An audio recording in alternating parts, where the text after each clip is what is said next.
All right, Nonprofit Syndicate, we're back for, what is this? How many did we record last time? 2? This is episode 3? Is that where we are? Cool. Episode 3 of the Nonprofit Syndicate. Welcome in. Thanks for joining us. Got the usual crew today to talk all things nonprofit. But first, how's life? We're in calendar year end. David, are you on all the Prozac right now just to manage this all? Like, how's your anxiety with everything? I can count on one finger, the number of hours I've slept every day for the last 2 weeks. But no, we're on the other side of the first big push, and numbers are looking good. And so the performance almost makes up for the long nights and weekends and all that we've done for the last couple of weeks. Yeah. Was Giving Tuesday, Jonathan, what are you guys seeing Giving Tuesday? Because we just had that. We're just recording this December 5th. Are you guys seeing good pops on Giving Tuesday campaigns?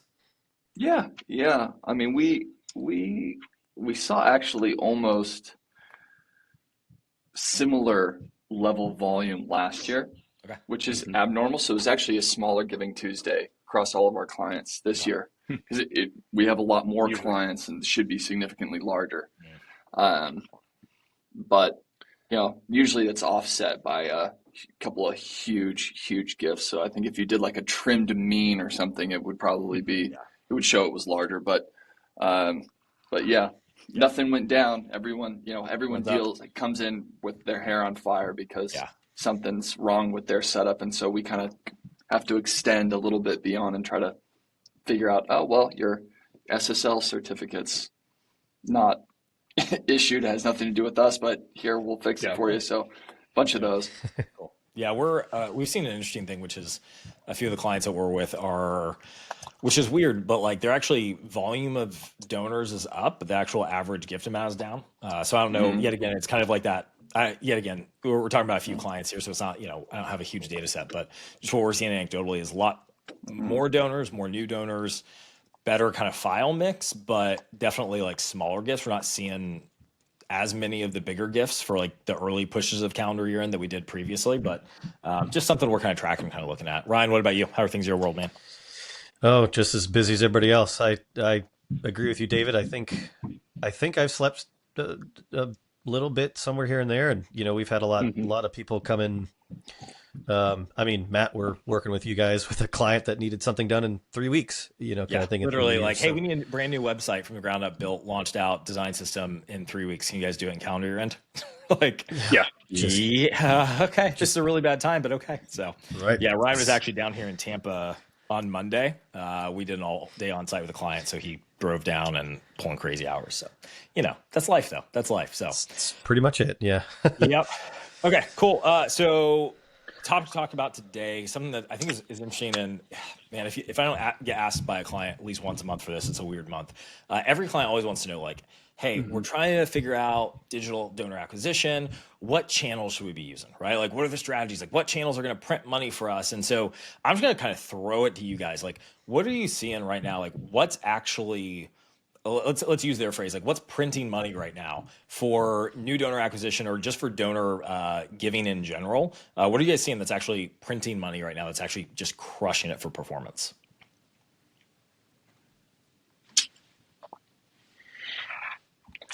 Everyone don't answer at once. Like it's fine if there's nothing. If that's indicative of what's going on. I was going to say the silence might be the indication there. I was going to say none of them are. It is. I'm actually from a broad sweeping perspective seeing the exact opposite, where pretty much every channel that used to print money is barely hanging on anymore. We can talk more about that, but I think the organizations that are seeing success with digital, specifically fundraising and donor acquisition, it's not a channel, it's an overarching strategy and approach that's printing money. It's really good understanding of how the systems work and how the platforms and channels work and how donor motivation works, rather than I'm just going to put all my money in connected TV. Yeah, it's they've got to actually have an understanding of how to do this at a pretty sophisticated multi-channel level, not just let's just hop one pond to another to go fishing. And I think that's, to your point, that's really the issue is, if a new channel pops up or there are multiple channels, one, there's just the oversaturation. It's like, what do we do? And so they'll either try very little in a lot of different places, which is just a shallow approach and a lot of shallow reach. So you'll get a few people here and there, but again, no real acquisition. Or they'll do a major targeted, let's dump all our money in channel A or B here, and without any understanding. And so what happens then is you dump a lot of funds with a very little research. And so then the ROI on that is, either equal, less, or you're losing money at that point because, even just your messaging on those platforms, I mean, it can just be as simple as that. And so I would agree that the money printing isn't from necessarily the tool. It's the strategy. Yeah, I'll share an example of a recent fail that we had on this as an agency. Not even a fail; it's just nature of client expectations, right? So we had a client come on. They specifically said we want to drive lead signups for this offer with meta ads. Like we want to go all in on that. We're going to do that. And so they want to do like a little test pilot campaign. I think their budget was like 15 grand, right? Like, so not much, like small little, like, hey, we just want to test in the meta, spend 15 grand over the next 30 days, see what pops. And we had to literally like end up refunding the client because of the fact that like there wasn't the immediate pop and they didn't want to go through the kind of pain of like switching offers and trying like the holistic stuff you're talking about, David, where it's like, hey, no, like you got to try a bunch of different stuff to figure out what's actually going to work. And they got frustrated after like 3 weeks of it's like, it's not converting people. And we're just sitting there going, well, we barely spent any ad spend.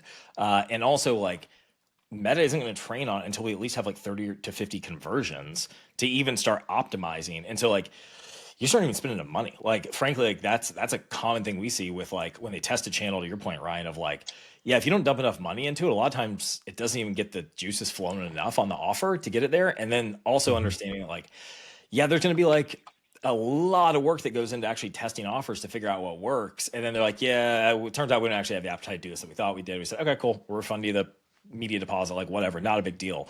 But yeah, I mean, like, this whole idea, like that was a client who came to us with this very specific, we want to test a channel, we want to see how this works. And it's like, one, you're not spending enough for it to even optimize. If you don't want to do all the strategy legwork to really get in the weeds and test different audiences and different offers and to see what actually lands, you're just not going to have success if you try to take that like, well, we're just going to go to this channel, spend the money, we're going to see an ROI. It just doesn't work. And it sucks, but that's kind of reality of what we're seeing now. And that's what, like, to hit on that, like, I think you hit on a big point. It actually is like, we're in that culture of push button, get immediate response, but that's not how people actually work. That's just how gamification works. Because we had a client similar, they wanted to do the paid Google ads, the local service ads even, and those are so generic. It's like business-ish thing. You don't get to actually narrow down into who you are, and so they give you leads that you end up paying for. Yeah. And if you don't hang up quick enough, or you don't respond quick enough, or reject them quick enough, you're basically charged. And they have said, like, basically AI is in charge of that now. So if AI decides you don't get a refund, you don't get a refund. So you're just wasting money, because again, it was a scatter shot of, well, Google said that this would work, and somebody once told me this. And to your point, it's the whole, if I don't see something in 2 days, like I turned this on, I should be getting a phone call, from a donor in 5 minutes. That's not how reach works. And so with that level of impatience as well comes platform hopping. So they stop a strategy that actually might have worked in month 2 or month 3 to go to try another one, and they're starting over and they're getting the same result. And they're like, well, we spent $100,000. Why don't we just go back to mailing? Yeah. And you're like, well, the problem wasn't the tool again. It was your strategy and your approach to it. It's my 2 cents. Yeah. I also think to a large degree, as an industry, particularly as consultants in the industry, we've done a really poor job setting proper expectations of how things work. Yep. Right? Like, you're talking about a lead gen campaign. In my experience, it takes 3 to 6 months for a lead gen campaign to turn it to any sort of meaningful revenue or pipeline. Yep. Most organizations give it 30 to 60 days, 60 if they're really patient. Yep. Right. 30 is, that was our client, right? Like 30 days and like, we're getting squirrely here. And like, let's pull the budget. It's like, well, and fair, like board members are asking, okay, we just put all this money into this program that you told us was going to work and turn into donors or membership or whatever. And it's like, we haven't seen a single person. Yeah. Well, it's because you've acquired 5 leads and those leads are still in the nurture pipeline. Right. Yeah. I think the other thing that we see that I see common is people talk about particularly lead gen on social media, where it's like you can acquire names for your email list for under $1 a name, right? Yeah. Great. But if you're just getting someone to give you their email address, there's no giving intent. Right, there's no philanthropic intent. There may not even be missional alignment between that person, particularly if you're giving them a book or a resource or something like that, right? Like that name acquisition does not mean, okay, I'm a warm donor prospect, right? And this is something we talked a lot about when I led marketing at a tech company. We had so many different lead offers and lead magnets and lead gen things, and our sales team would always come back and be like, well, you're giving people really good resources, but the people downloading it are not the people that we want to talk to, right? They're not the right prospects. Yeah. They're not the right prospect. Like they're either the wrong person at the organization or the wrong level of person, but there's no proper intent behind that lead. So you may be able to add 100,000 names to your email list for $1 a name, but if none of those names convert to donors, you just spent $100,000 to have a really cool newsletter list, right? That you can't monetize. Yeah. And I think that's one of the, like, those are some of the things that I see as the key issues. Is we see a number and we latch on. We're like, okay, we really got to try it. We don't have a lot of funds. We don't have a lot of capacity. We don't have a lot of time, but someone said this will work, so we should try it, right? Yep. Yeah, I think you're right with setting expectations. Like that if there was a fail on our part, it was by saying, we'll run that campaign for you. We should have just said, hey, that's not going to work. If you aren't willing to commit to 90 days, then don't even try it. But we said, well, okay, we'll try it for you. We'll see what happens. But that's that client expectation thing. I think that's part of the education process with clients, just letting them know, hey, like, here's what's realistic and here's what's not. As channels go, like, are you guys up, down? Like if you had to vibe check on like Meta, YouTube, OTT, like Google, like, are you guys up, down on specific channels? As in, do we like them or performance? Thumbs up being like, hey, we think this is still solid investment. Thumbs down being like, this isn't doing it for us. I am thumbs down on every channel in the fact that what the volume and effort that worked even a year ago is now needed probably 2 or 3x the volume or effort now to deliver the same performance. Yeah. I wouldn't say any specific channel is necessarily underperforming. It's just the amount of effort it takes for them to sustain performance, because everyone is now going, okay, I know this works, so I'm going to do more of it. And now it's just busier, right? So I think that's kind of where we're at. Yeah. The one I'll throw one that I'm thumbs up on right now, cautiously thumbs up, is Bing. Only because of their ownership with Microsoft and the way that OpenAI is pulling those search results for ChatGPT. And I think as more and more people turn to ChatGPT as their kind of primary like search functionality, I do think there's a little bit of an opportunity there for a little while on Bing to invest some dollars there that actually rank you higher in Bing and index that over to ChatGPT. So we're actually seeing that in a few clients where it's like, that's interesting. We're actually getting more of those open AI UTMs kind of coming in. And I think Bing is an area where if you're willing to invest there, obviously same ownership company, right? So, or at least investment from there. That is, I think, if I'm cautiously thumbs up on one where it's like, try that to spend some cash there. That maybe you traditionally wouldn't actually put much thought into Bing, is like, how many people actually use that? I would say cautiously thumbs up on Bing right now for a little while, at least until that stops working, which it will eventually.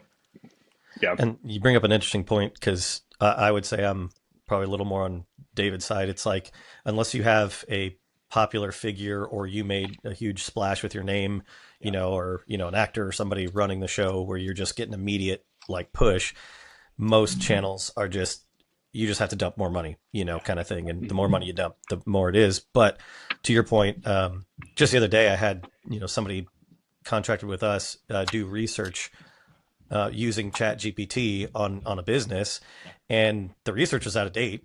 because, it's only up to date for the last however many months or whatever, unless you have the paid version.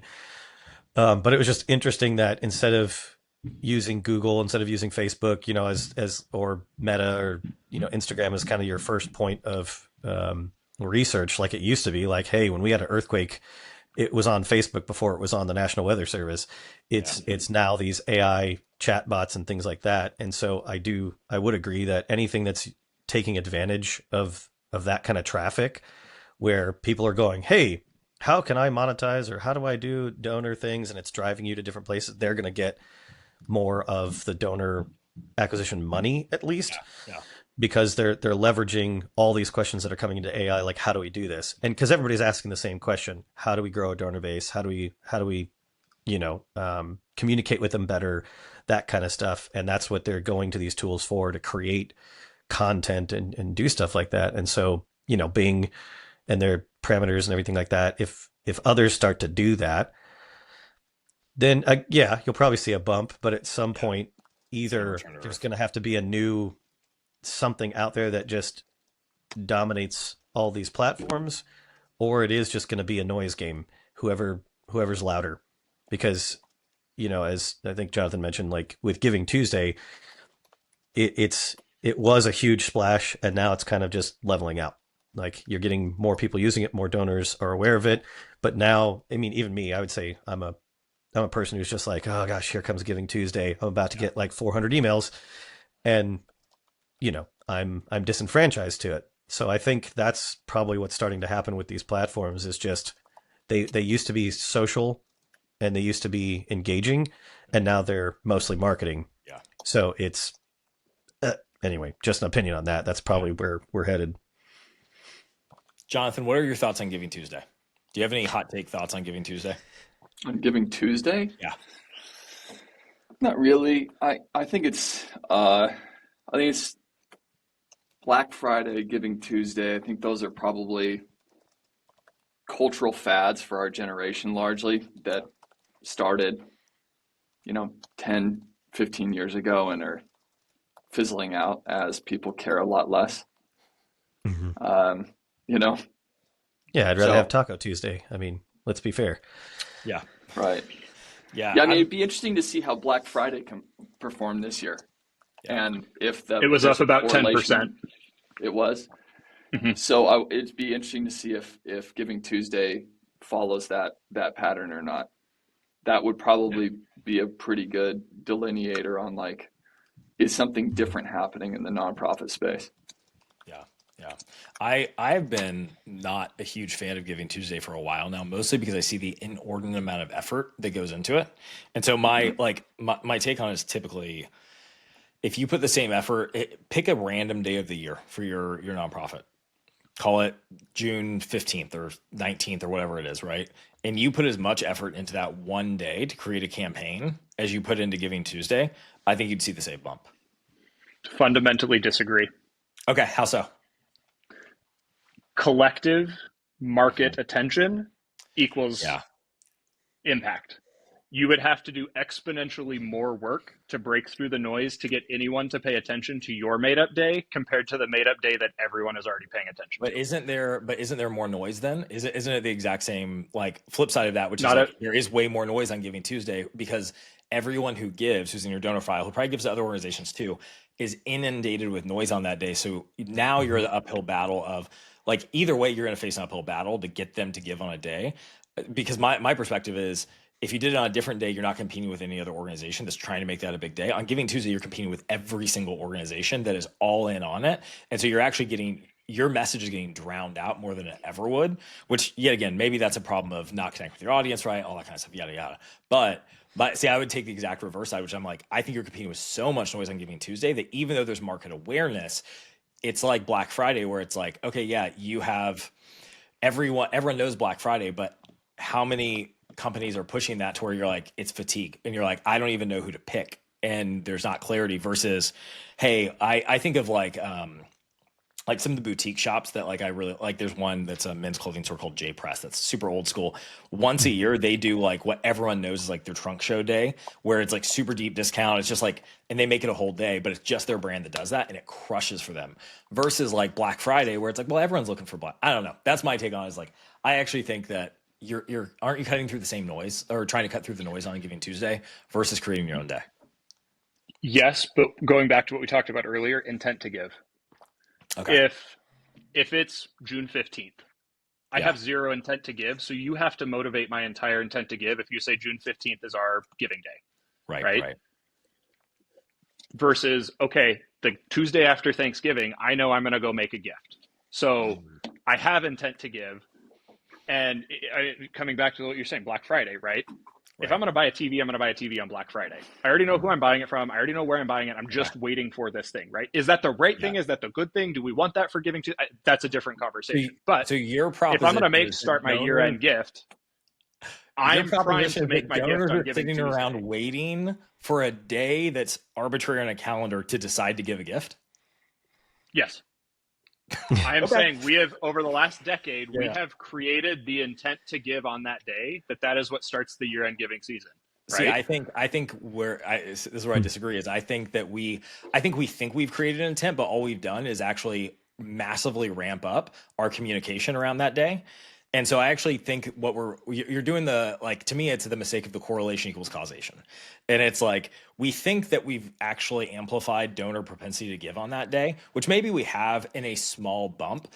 I think what it really is that we put so much stinking effort around that day that's why we get the bump. And I'd be interested to, I think it's similar to Valentine's Day, where Hallmark created a holiday, which may be not true, but like created a holiday and decided we're going to make that the love day. I think we've done the same thing with Giving Tuesday, which is we decided that that's going to be the day. And then now we're assigning causation to what's just really correlation of the number of extra emails and communications we're sending that day to try to bombard people. I think it's a correlation doesn't equal causation thing. That's just me. Well, and to, I don't know, maybe split down the middle, we're also tacking on December. Everybody starts to get happier as the year ends. Right. And they're already thinking about giving, but to their own. You know, it's like you're Christmas shopping, you're or to yourself, it's Black Friday, I got to buy something. And so a little bit in both sides, I'm already spending money. There is a mindset for sure. There's a generosity mindset around that season. But to your point, I am vehemently annoyed with Giving Tuesday as a person, because my inbox is inundated with, there's some great stuff. And if it's great, I mean, I'll at least read it and respond to it. But there's basically just like, there's a whole swath of, hey, we're just here. There's another chunk that just says, please help, because today is the way to do it. It's more of a beg campaign. Then there's the guilt campaign. And so the amount of good campaigns that come out on Giving Tuesday are rare. And those are the ones that are going to get my attention for sure. Yeah. And so, but at some point, that's where I kind of go, this is where I'm back and forth. We're on your point, Matt. I get fatigued just seeing my inbox, and I'm just like, you know what? I'm not even going to open them, because I'm already giving to maybe some organizations or something like that. And so if anything, what's interesting, and I think this was before we started, but like, if giving doesn't change, it doesn't bump, it's because of that. I know I'm giving, maybe I've sent my yearly gift to that. I'm not really motivated to read your stuff if I'm getting 400 emails from everybody, and that's all I'm getting. It's just Giving Tuesday. Okay, well then why should I bump this up 10, 20, 30 bucks if I really don't have a relationship with you? And I think that's the problem around Giving Tuesday, is the lack of relationship around the donor giving piece, not necessarily the day, the marketing, what we've built around it. I think that's good. But I think, just like anything, social media, when Facebook came out, it was designed for you to meet people face to face, to exchange books and, do all this stuff for school. And then it turned into just anti-social media, where you don't have to do anything and you can, thumbs up people for the food they made today. Yeah. So I think that's one of the effects that Giving Tuesday is having on me as a donor is it's no longer a wow thing. It's no longer actually a helpful bit of information. It's just here come all the discounts or here come all the ads. I guess I got to pick one. To clarify, I'm not going to stop running Giving Tuesday campaigns for clients, right? Like, for sure. I'm still going to run them. So there's the hypocrite in me. Like, I'm still going to run them because that's the expectation for clients, and it is already built in day. So there's an excuse to do it. My fundamental thing is just, I think if a client would let us not do Giving Tuesday and just say, hey, pick a random day of the year and put as much effort as you put into Giving Tuesday to that day just for our audience, create an offer around it, craft a day, name it, I think we would see very similar, if not better, results. That being said, you could do both, right? Like, there's no reason you can't do Giving Tuesday and that and get double the bump. So that's always my thing. I'm not going to not do it, but I do think it's a little bit of a. I think there's a little bit of a misnomer about like what's actually causing the bump. And I don't know. I'm happy to have the guy who founded Giving Tuesday on tell me why their data shows I'm completely wrong. I just don't know how you'd actually even pull out that data to show, well, is it because everyone's pushing more, or is it because this day, like, actually donors know and they're waiting for that day to give a gift? I'm not convinced either way. Okay. So we're supposed to be talking digital channels though. And so like what's actually working, what's not. Okay. So I want to put this question to you guys and help me frame this out. If a client came to you or a nonprofit came to you and said, listen, I've got $100,000 to spend on paid media to do new donor acquisition. Let's like think of it in portfolio mindset. Where are you putting the money? Like, where's that money going? If they say, hey, we've got X amount to spend, where should we spend it? Mm-hmm.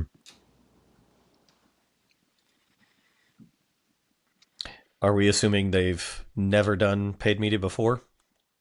Because I would say first things first is you look at what they have done, you know, if they've invested in different places and see if they're lacking, you know, because like if they're not doing social at all kind of thing, you'd want them to, but in the appropriate channel, and some people do better on different channels. So if they have great video content, then obviously you want to leverage the channels that leverage video content over anything. If it's just like, oh, we have a great picture every 4 to 5 years, and this guy can write good copy. Okay, well then that's MailChimp, kind of thing. So you do email as your channel, yeah. Okay. Yeah. So I mean, I think it's hard because, like we've been saying, none of the channels, like 5-10 years ago, I would have told you if you're not on Meta, Instagram, YouTube, and possibly one other, depending on your brand voice, that you're not doing it right. Yeah. And today I'd be like, well, if you're on Facebook, you might want to be on LinkedIn. Actually, you might want to be doing so. I think the social aspect is still going to be there, but I don't know that, dumping the same amount of money into that, as much as generating your content and actually even purchasing leads at some point. It's like, look at what the actual for-profit world is doing to generate income, and don't just think in, the nonprofit box, because the nonprofit box is, hey, what's that other nonprofit doing? Let's try that. And that may not work for you because they're a child sponsorship and you're a mission sending. Yeah. So I think it's taking a step. Anyway, I think that's a kind of a generic answer, but I don't have one place I'd put it. Yeah. Jonathan, what would you do? 100,000 to spend? Yeah, I've never spent anything before. Okay, so let's just because I think Ryan was right. Let's assume that they've got a decently robust program. Like, they've been around for a while. They've done some paid media. They've got an email list. Like, general nonprofit. Like, they've done some digital. Like, they actually have some skin in the game. Yeah, I'd spend it all on Giving Tuesday. Just dumping it all. I'd have GoFundMe build a page, or probably is. Yeah. I think I think all the channels that nonprofit typically very much so relies on email and meta ads over the last recent history, right? Mm-hmm. We all agree on that. Indirect mail. Mm-hmm. Mm-hmm. Those channels in general are down for every single industry, right? Mm-hmm. And the reason for that is, I think, and I think the data would suggest as well, that lazy versions of digital are done. Yeah. Mm-hmm. Right. Email still performs really well as a channel for nonprofit, but the like spray and pray email is done. You cannot, that doesn't perform at all anymore, right? And so now it's kind of like the old playbooks have broken down, and a lot of other industries that have pricing control and LTV models based on LTV and much more data driven in other industries have been able to be agile. And I think nonprofit hasn't been able to be agile, and they've been kind of stuck with sending the same ad with the same spend and sending to a broader audience and sending still calendar-based newsletter emails. And not that you shouldn't be doing those, but I think that's a challenge. And what needs to, probably what I would do is I would try to, it's kind of an annoying answer, but I'd probably try to fix the leaky bucket first. Right. So I'd focused on conversion and owned audience. Okay. That's probably where I'd focus. $100K on conversion and owned audience. Yeah, okay. I would. Yeah, gotcha. I would, honestly. Just retargeting them, or what are you doing when you're spending $100K with? I probably not a ton of retargeting. Okay. I'm very pro like not adding to the noise right now. I think in general that's the benchmark. Is like in all of these channels, what's not working is noise, more noise. And so anything that's feels like a departure from that, it's more around storytelling and less about appeals. And it's not calendar based, but it's more like, hey, what we just did based, or what you just did based, right? I'd probably add in SMS as a layer. I think that for sure. I think you can probably follow along with what e-commerce has done, and e-commerce has really moved very heavily into SMS and I think nonprofit probably is following. So I'd probably honestly focus on making my website awesome and making my segmentation really solid, making my welcome new donor journey welcome series fantastic. Then I would like, hey, let's get a bunch of people that might not be great donors to our crappy website that doesn't convert or provide a great experience, so that we can maybe convert a very small percentage of them for a 1 to 1.5 LTV CAC ratio. So you'd invest in really good like retention infrastructure and experience infrastructure. Yeah, because that's where you're going to get your actual ROI payback. It's not in the channel. It has nothing to do with the channel, right? It's the LTV to CAC that actually matters. Yeah. And so that's where I'd focus first. Once I got to like a 3x LTV to CAC, then maybe I'd start spending more. Yeah. So kind of with that then, Jonathan, do we even think that some of the nonprofit sector has the knowledge to do that? So no. Like almost changing my answer, it would be, should they spend $100,000 first on the nonprofit syndicate to have a consultation on what they should actually be doing for the next year? Yeah. I mean, it's a joke, but like for real. Everyone here knows that and does work like that, right? From basically allowing these organizations to do really great work, right? Nonprofit is not unique in the sense where it's the only industry that relies on consultants. It's not. There are other industries that do that, but nonprofit is unique in that that's more of a limitation of resources and internal skills, right? So there's very few nonprofits have very fantastic marketers on their team, for example, right? And that's because they can't afford them. Right. And so what they end up doing is leaning on consultants like you guys to do those things. The problem, I think, is that there's too much perception and control on their end of what needs to occur. Yep. Right? I think if you guys were brought in and just given $100,000 to do whatever you wanted to, the ROI would be really significant, right? Yeah. Instead, right, David's having to grind out, 60 different email blasts for Giving Tuesday, right? Which, because he does a good job, will have a positive ROI. But it's like, man, Imagine if you could get 100 hours of his time on something else. Yeah. Makes sense. You know what I mean? Yeah, since no one else has actually answered the question directly for 100K, like how would you actually spend it for media to go get donor, like to fill the pipeline? I'll give you a direct answer of what I would do if someone gave me 100K today. And it won't work forever, but it would be my kind of, for what I'm seeing in the market right now, I would test this as a portfolio mix.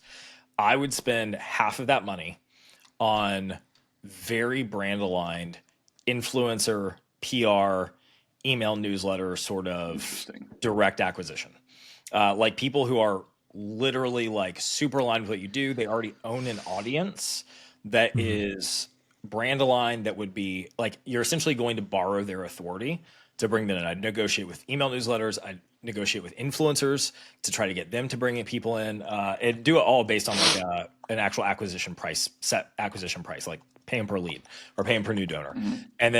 And I also invest pretty heavily in PR. I think we under, like the number of times I've talked to a nonprofit where like, oh yeah, randomly got this like huge bump of like new donors because this positive news cycle thing happened and someone did a like Good Morning America program on us, or like some local person, like some local news channel did like a whole piece on the work we're doing and we got a ton of calls and new donors. I would invest in PR, email newsletter, like kind of like work on that side. I would put another 20% into YouTube ads. I like YouTube ads. I would put another 20% there. I'd probably keep 10%. Let's specify, when you say YouTube ads, are you talking pre-roll or the wraparound display ads? No, I would go pre-roll. I go pre-roll video, target specific channels that I know are honestly, frankly, I would target competitor nonprofits. So if you're a medical ministry, I'd absolutely run pre-roll ads before Doctors Without Borders with like direct targeting of like, here's why we're better, or not even here's why we're better. You would have to, something that essentially indicates like, here's what we do that's different. You might need to look at us. I put 20% there. I'd probably still throw 10% into Meta just to have good channel mix and good there. That leaves me another 20% that I'm going to probably split up some, so I am still a big fan of like brand awareness, just general display ads to kind of boost things. So I probably put 10% there, and I'd maybe throw 10% at Bing per the thing, which is higher than I typically would in past, but that's how I would do the channel breakdown personally if I had a paid media budget. David, tell me why that's wrong. I would do the same thing, but before I do anything, I would put the first 50% into infrastructure. Okay. Because if you're coming to me and telling me I have $100,000 to spend on acquisition, I'm going to tell you you're going to waste at least half of that because you have a leaky funnel. Yeah. So I'm going to buy a new fundraising platform that's optimized to convert, just what Jonathan was talking about. So like I'm going to get WeGive, or I'm going to get one of the channels that is actually going to convert people who click on an ad to give, right? One. And then be able to tell me what actually happens when people click. That's one. Yeah.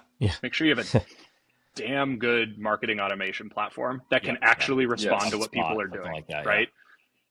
And then build integration between CRM, marketing automation, and fundraising platform. I would spend the first half on that, because 100%. Then you're just what Jonathan's talking about. If you spend $100,000 to acquire 10,000 donors who all give $10, right? Or whatever, or give $10, right? You just or whatever, right? You just made your money back, right? Great. Your acquisition cost was 1-to-1, right? No acquisition program runs 1-to-1, but 99% of those donors are never going to make another gift. Right. So you spend $100,000 to make $100,000 and maybe another $1,000 the next year, right? You spend $50,000 to acquire half of that. But then you retain, you triple your retention rate because you have really good post-model, like then your return, you actually have a return. You actually have a reason to acquire donors rather than having to spend another $100,000 to make $100,000. So, and then the other thing that I think maybe a shift to where you put your budget, I would bucket maybe a little higher instead of specific channels. I would put, if I had, so let's call it 50,000 after that to spend. I would put 15 to 20 in some sort of video advertising. Right. A combination of connected TV, pre-roll, social video, right? High reach, TV, that kind of stuff. Very targeted. Very targeted, high reach, non-direct response though, right? Like someone's not going to see it and click on it. It's brand awareness. Then I would put, so call that 20%. I would put another 20%, 15 to 20% in retargeting that someone can actually click on, right? I saw your connected TV. Now I'm seeing a display or social ad because I saw it with a complimentary message and I can click on it because I already know it. It takes me to that optimized conversion experience.